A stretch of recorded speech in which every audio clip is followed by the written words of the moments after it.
दोस्तों नमस्कार।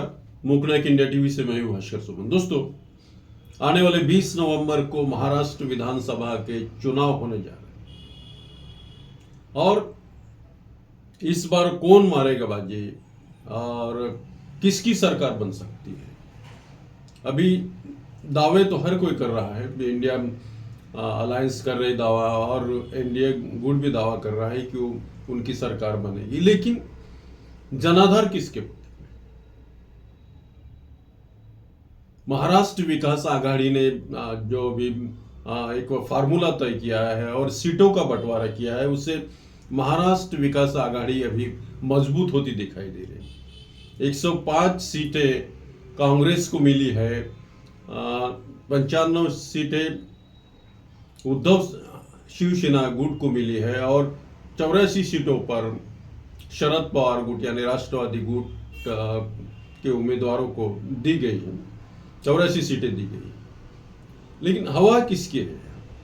महाराष्ट्र में कौन चुनकर आ सकते? किसकी तरफ लोगों का जनाधार ज्यादा जा रहा है इस बार? तो देखा जाए तो अभी जो हवा है यानी 2024 का अगर से हम इलेक्शन देखते हैं, लोकसभा का इलेक्शन देखते हैं, तो वहां बीजेपी का पानीपत हो गया है। बहुत ही कम सीटें बीजेपी को मिली है और कांग्रेस को सबसे ज्यादा सीटें मिली।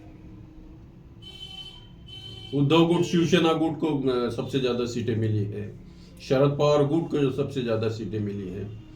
तो कुल मिलाकर बीजेपी का पानीपत हो गया है इसमें।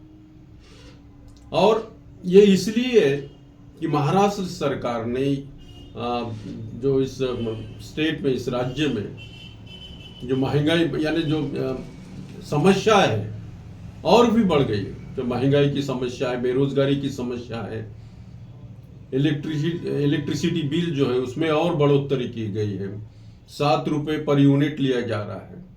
तो इससे लोग तंग आ चुके हैं और वो चाहते हैं कि एक नई सरकार का गठन हो, यानी कि इंडिया अलायंस जो महाविकास आघाड़ी उसकी सरकार बने।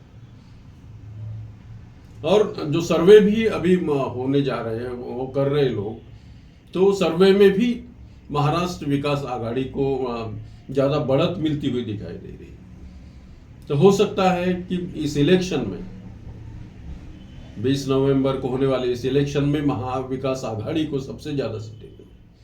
लेकिन एक बात है कि वंचित बहुजन आघाड़ी जो प्रकाश अंबेडकर ने भी अपने उम्मीदवार चारों तरफ खड़े कर दिए, 288 सीटें महाराष्ट्र विधानसभा में।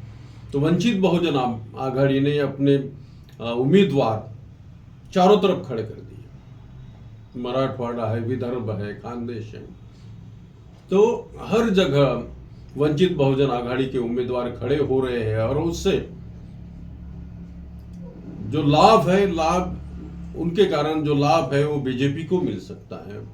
जो उनका इंडिया गुट है, इंडिया अलायंस है, उसको मिल सकता है, क्योंकि जो वोटिंग है वो वोटिंग वंचित बहुजन आघाड़ी को जाएगा। जो यानी कांग्रेस की ओर जाने वाला था या महाविकास आघाड़ी को जाने वाला था, वो फिर वहां से बढ़ जाएगा, डिस्ट्रीब्यूट हो जाएगा।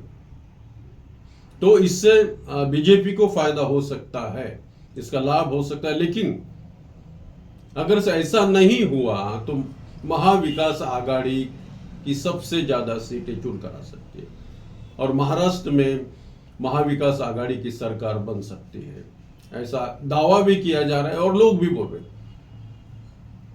तो कुल मिलाकर महाविकास आघाड़ी की हवा अभी इस विधानसभा चुनाव में है। जनाधार जो है उनकी तरफ महाविकास आघाड़ी की ओर है। लेकिन अगर से हरियाणा की तरह हो गया, हरियाणा में हवा कांग्रेस की थी, चुनकर आए बीजेपी वालों ने वहां सरकार बनाई। अगर से ऐसा हो गया तो महाविकास आघाड़ी को मुश्किल हो जाएगा। सीटें जरूर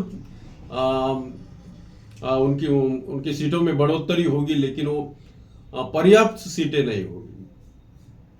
जो पर्याप्त आंकड़ा चाहिए सरकार बनाने के लिए उतना वो वहां तक नहीं जा पाएंगे। अगर से हरियाणा की तरह ही अगर से हाल हुआ, ईवीएम में अगर से गड़बड़ी की गई, तो फिर मुश्किल हो जाएगा महाविकास आघाड़ी को और फिर से बीजेपी की सरकार इस राज्य में बन जाएगी। तो धन्यवाद दोस्तों, आज के लिए बस इतना ही।